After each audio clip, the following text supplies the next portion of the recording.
few hours' drive north of Toronto stands a forest that is the last example of what Ontario once was, and it's disappearing. And these trees are not the giant, awe-inspiring redwoods of Clackwood Sound on the west coast, but rather something called old-growth white pine forest. It's a place we call Temagami. Welcome to Earth Alive. I'm Jeff Blundell. Temagami is a gorgeous forest that straddles the Ottawa River and wraps around countless other small rivers and lakes. It's a mixed forest that includes birch and fir and poplar trees. But what makes it special is the presence of ancient red and white pine trees. Fortunately, at $500 a tree, they're also why this area is endangered. A group of people, mostly from southern Ontario, decided that in order to save this last remnant of our natural heritage, they would have to do something dramatic. This is their story. This here is Highway 11. If you follow this road far enough south, you'll end up on Yonge Street, right in the heart of downtown Toronto. But this here is a very different part of Highway 11, because this is the junction with Rabbit Lake Road. This here Rabbit Lake Road, you follow that 25 miles into the bush, and there's a campsite set up. It's a campsite that was erected by Earthroots, a Toronto-based environmental group that's fighting to save this, the old-growth white pine forests of Ontario. The Earthroots base camp was erected Labor Day weekend. Its purpose, to be an obstacle to, and a major thorn in the side for, Goulard lumber. Goulard is in the opening stages of their plan to log the white and red pine forests in the Temagami region. Specifically, Earthroots hopes to delay, disrupt, and eventually end Goulard's operations around the shores of Owain Lake. The Earthroots camp is full of contrasts. The people are optimistic, their aims idealistic, their goals very lofty. But permeating every activity around the camp is a very ominous undertone. The OPP drive by in their Chevy Suburbans with the regularity of prison guards, while the protesters take shifts at a security station they've set up beside the road, and they document all the movements of the police and loggers. People routinely refer to the area as a police state, or in some cases even a war zone. The police are in the bushes with infrared cameras and listening devices 24 hours a day. And heard at least once daily is the mantra of the camp. This is not some eco-vacation, people. This is a working camp. Now, that's not to say that there aren't lighter moments around the campfire and around dinner time, but the inescapable reality is that these people, at least some of them, have come here to get arrested. You see, what sets Earthroots apart from other environmental groups is their readiness for and their affinity to direct action. This camp is not a media stunt intended only to enliven public support. People are here to slow the logging process on a daily basis by direct action. The best publicized of these efforts has been the forming of human blockades across the road to prevent the loggers from getting to the cutting site. Another technique is something called locking on. Locking on refers to attaching oneself to logging equipment with a kryptonite bike lock around your neck and around part of the equipment. The process of removing the lock, arresting the protesters, and getting everyone out of the way can take a couple of hours, and that delay saves hundreds of trees. But in this process, the movement loses at least one activist. The bail restrictions on all 33 of the arrestees prevent them from aiding or abetting any future action. Doing so would land them in jail for months without any bail. This contrast between the peaceful goals and the dangerous means brings an eclectic mix of people to the camp. We came up Tuesday night. We couldn't find the road because we were very late. We came in first thing Wednesday morning, and we knew we had to leave either sometime during the day today, but I had the intentions of coming back again. Now, what about the civil disobedience, getting arrested? And that was quite possibly on my mind. I had very seriously considered getting arrested while I was up here. Maybe not like in the next couple of days, but... Now, have you been arrested before? No, I have not. But you were at Clackwood for... Yeah, for a month and a half. Yeah, 2 years ago, and I'd had civil disobedience training out there. Okay. So. What kind of training? Just dealing with angry loggers coming and yelling at you, learning how to try to be able to rationalize, be able to talk to people without having that escalate into a huge fight, that sort of training. I was nervous, because you are about to pull something off that you've never done before, and knowing that you will be getting arrested. But mind you, I had prepared beforehand, knowing. Okay, what is that? What kind of preparing? It's just mental preparation. You know, you have to consider too that you will have a record, you know, but it's something that I feel strongly in, and it's something that for many years now I've been wanting to do something that involved something that means something to me. I find this very meaningful. So I prepared mentally. Once we got up there, it was cool. Everything was calm. We did have to wait. You know, we just couldn't go there and lock ourselves onto the machinery. We wanted to make sure that the loggers had gotten through, because the ceremony was going on down the road here. And there wouldn't be much point in locking yourself to equipment if the loggers weren't even come up, because we would be arrested and without really accomplishing anything. So we made sure that they were up there. We saw the loggers, and we went for it, and we got ourselves on. Okay, there's how many? There was 3 of us, and we got ourselves on. I was onto the bulldozer. How do you lock yourself to a bulldozer? How does that work? Well, we were using bike locks made out of kryptonite. It has to go around your neck, so you lock yourself to something that it cannot be slipped out or unscrewed. It just slid off. What I did was I locked to the hydraulic system of the actual shovel in the front. Put it around my neck, put the bar on, and locked it up. And at first, I don't think I was noticed that I was locked on at first, because I had a little bit of coverage beside me.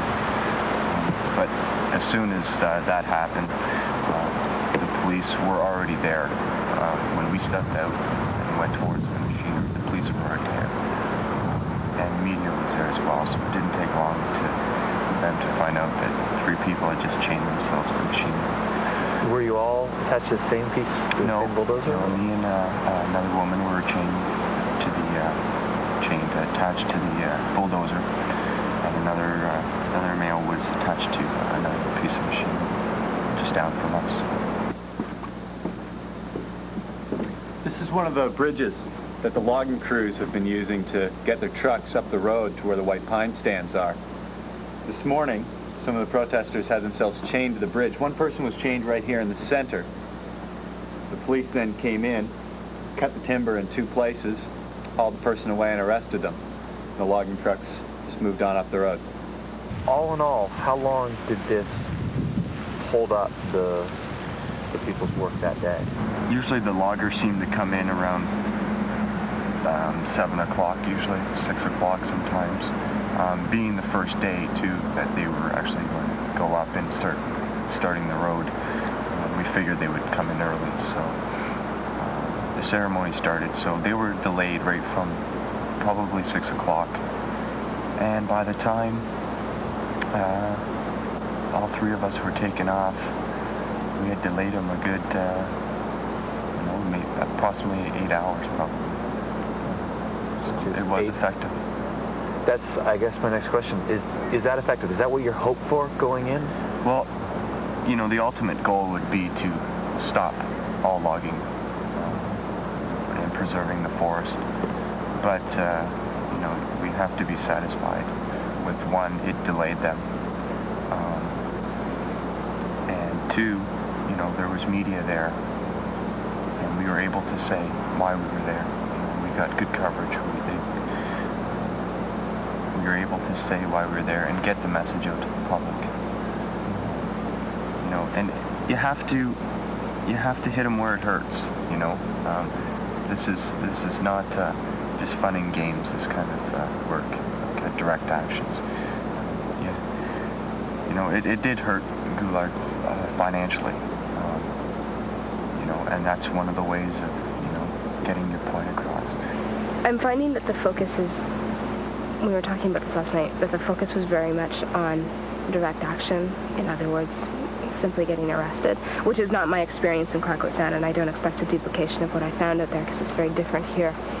But I have a problem with that direct action is not, in other words, getting just arrested is not the only way to be dealing with something. You can have support in Southern Ontario, you can have support elsewhere, and there's other things that people can be doing here other than just getting arrested for those that don't want to. In terms of the blockade, no, Earthroots is exactly where they have to be. I mean, without their presence out here, there would be a lot less to talk about.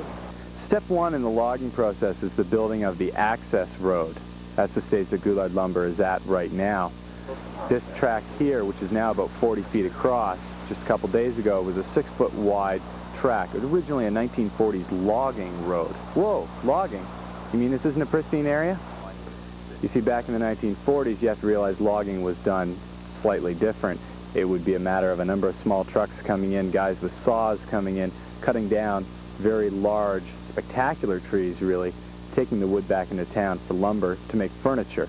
A lot different than the widespread clearing to get pulp to make paper that's being done today. So this track here, just a couple days ago, was only about 6 feet wide, suitable really just for four-wheel drive vehicles. It's now 40 feet wide, and in a few short days will be leveled off and cleared, suitable so that logging trucks can get in to get to the white pine stands, which are farther along. The second stage, of course, is the actual logging. Now, the area on both sides of this road has been set aside as a shelter wood cut, which means very simply some of the trees will be cut and some of them will be left. The decision on that used to be made by the Ministry of Natural Resources. Ministry officials would come into the forest with spray paint, mark trees which were allowed to be cut, mark which ones would be saved. The decisions were made based on nesting, which trees were presently being used or had potential for wildlife habitat. Also, a number of each species would be saved, sort of a Noah's Ark approach, such that the forest could regrow and have a natural diversity. They actually modeled it after what trees would survive a medium-strength fire. So the red pines and the white pines, in many cases, would be saved.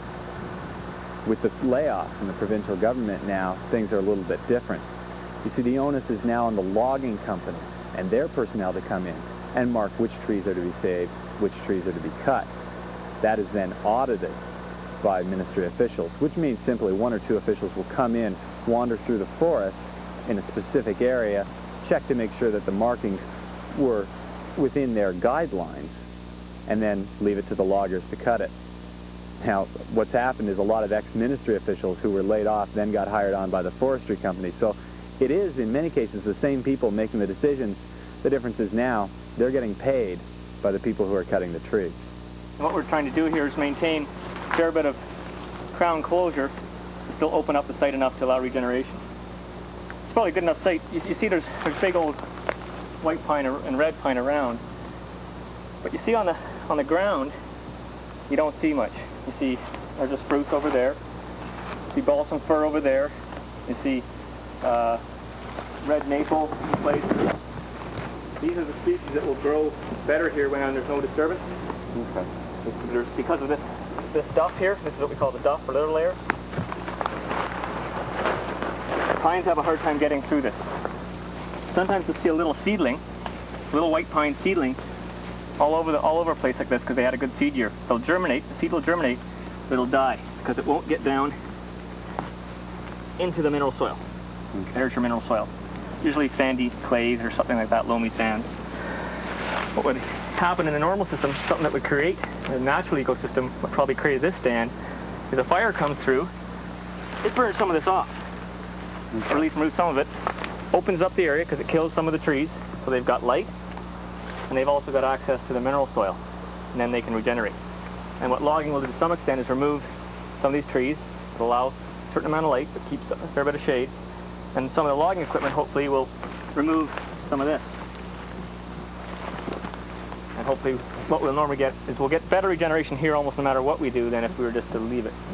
These in the absence of disturbance would not be the climax species necessarily. In other words, they wouldn't continue to come back to pine.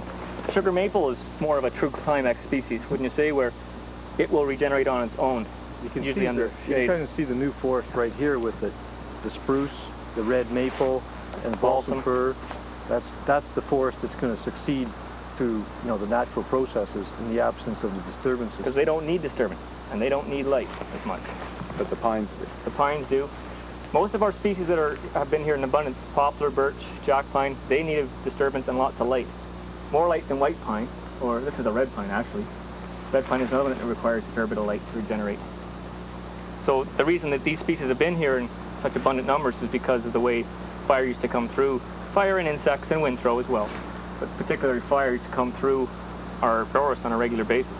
And now, of course, we've totally interrupted the fire cycle and changed it. So what will happen is we'll get more and more of the species that don't need disturbance. Therefore, it will change over time. So that's kind of a good example of the kind of... Now, this is an extreme example. Sometimes there'll be two trees that'll be very identical, and then, they can get a good tree. And what we're trying to do with this particular area is a shelterwood cut, a partial cutting, removing approximately half of the trees, and the trees that will be left would be similar to the ones that would be left after a medium intensity fire. The red pine, white pine have got very thick bark, very good insulation against fire. The white birch, the balsam fir, they're very susceptible to being burned. So the condition that we're trying to replicate is the one that follows a medium intensity fire. Yeah, the processes are very obviously totally different, but what we want, the results can be somewhat similar. What we'll have here is approximately 40 to 50% of the trees removed, but in between here, no trees. And even in any section, there's the areas that will be deemed too shallow, too rough, that will not get harvested as well. Even within... Too shallow meaning? We're just worried about that if they were to take some out, that maybe there's not enough soil, and then there would be too much erosion. This is like such deja vu. 7 years ago these days, walking the same kind of situation, brand new road into a last stand of pine. As a guy, this is where I make my livelihood too, and it's not on roads like this. It's in stands like this still is, but is going fast. I'm not against mining or logging. I'm against mining or logging that's been conducted the way it has been. And you've got 25,000 pounds or tons, I'm not sure what it is, but of PCBs ready to leach into Lake Temagami. That's a big problem. And you've got some people in town on the record basically saying that, we should have just let the mine run into Lake Temagami and make a new great big bay out of it. As if Lake Temagami needs another bay. It's one of the most unique bodies of water on Earth. Did you know that the tallest mountain range ever to be produced from the Earth is right here in Temagami? These were 40,000-foot volcanoes. The Ottawa River just over there is arguably the great river of Earth, the great river of time. It's 800 feet deep just over there, 700-foot cliffs. And if you ask me, it's national park country. If Quebec and Ontario could do anything together for protection, and Lord knows Quebec needs to, because they're way behind. And it's just a total shot in the dark, but a goodwill national park between Quebec and Ontario. This is pine country divided by certainly one of Canada's great rivers, and always will be. That's an idea for the future.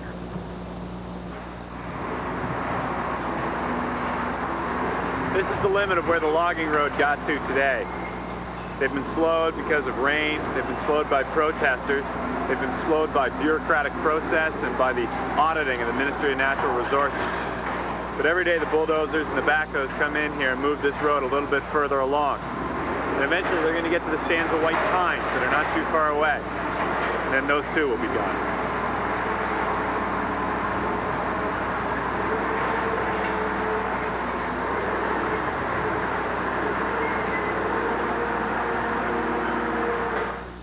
The documentary you just saw was shot in late September. In the 6 weeks since then, a lot has happened up in Temagami, but not enough. Earthroots has continued their direct action campaign, and the arrest total has reached 55 people. Camp organizer Leanne Mallet has been arrested twice, first for protesting and a second time on a charge of violating her bail restrictions. She's now been re-released and is back at the camp. Forestry students have been volunteering their time and are recording Goulard's logging practices. They are preparing a report to be submitted to the provincial government detailing Goulard's infractions. In particular, the levels of erosion and soil loss have been well above the allowed levels. Another side distraction for Goulard is a pending fine for poor camp maintenance. An employee of the Ministry of Energy and the Environment dropped by one day to survey the protest camp and its activities. Seems the Earthroots camp passed with flying colors, but when the surveyor strolled on up the road, he found that the logging camp was lacking adequate latrines and compost pits. If the loggers don't get their camp in order in time for the next inspection, they'll face a rather hefty fine.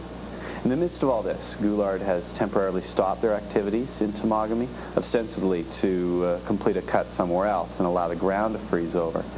But Earthroots has been suggesting that what Goulard really wants is a few weeks out of the media spotlight.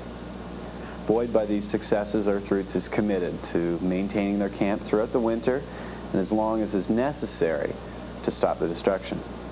If you want to find out more about what's going on in the not too far north, you can give Earthroots a call at 416-599-0152.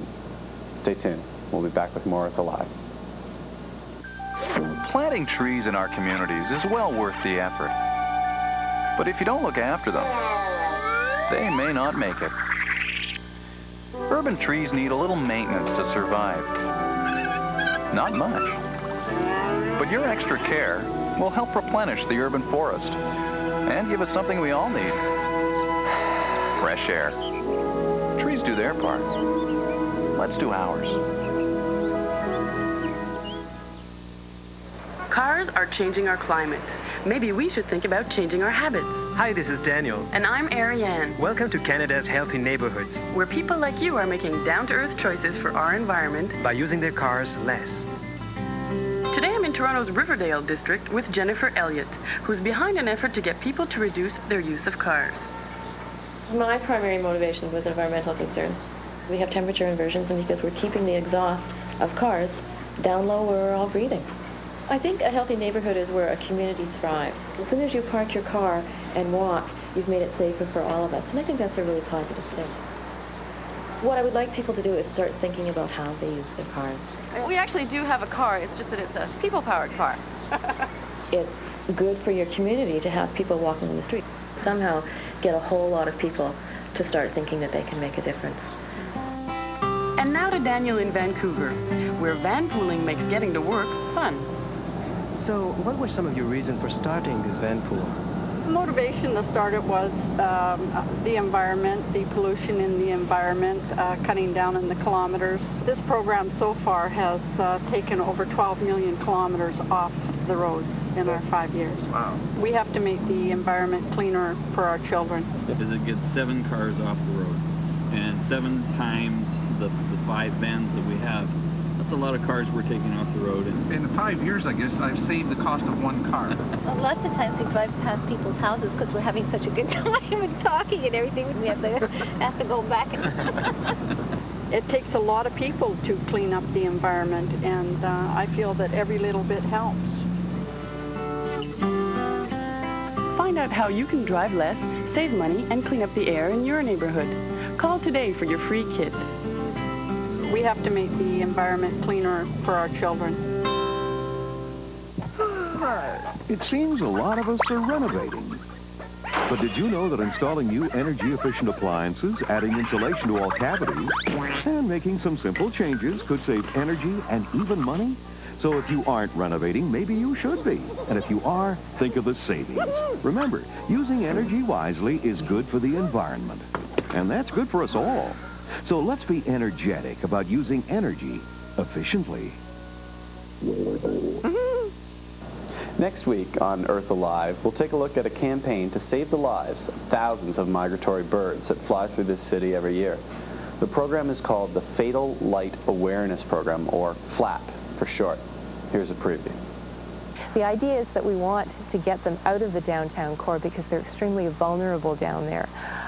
We find that especially in the early morning hours when people start to arrive, when the office workers come streaming through, the birds get very panicky and they're trying desperately to find a means of escape, and there aren't really very many places for them to hide. There are a few trees, a few shrubs, but there are also lots of trees and shrubs inside the building. So in some instances what they'll do is they'll think that they're heading for a tree and shrub, and when in fact they're heading for the glass.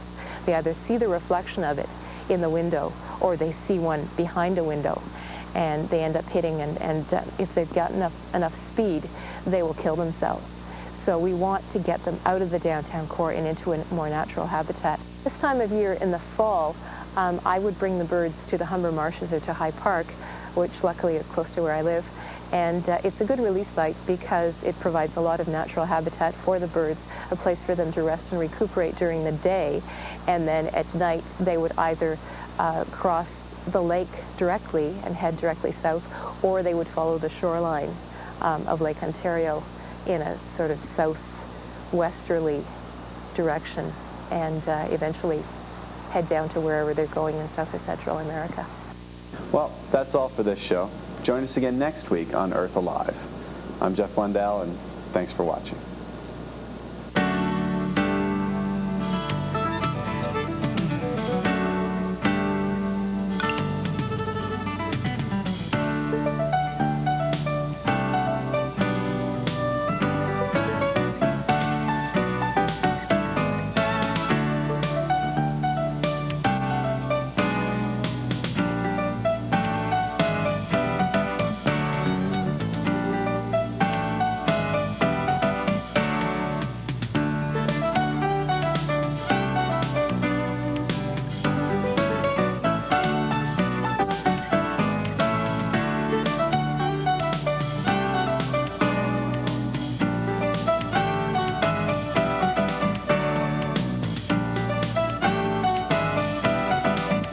We're interested in what you have to say. Call our viewer response line at 416-446-7076.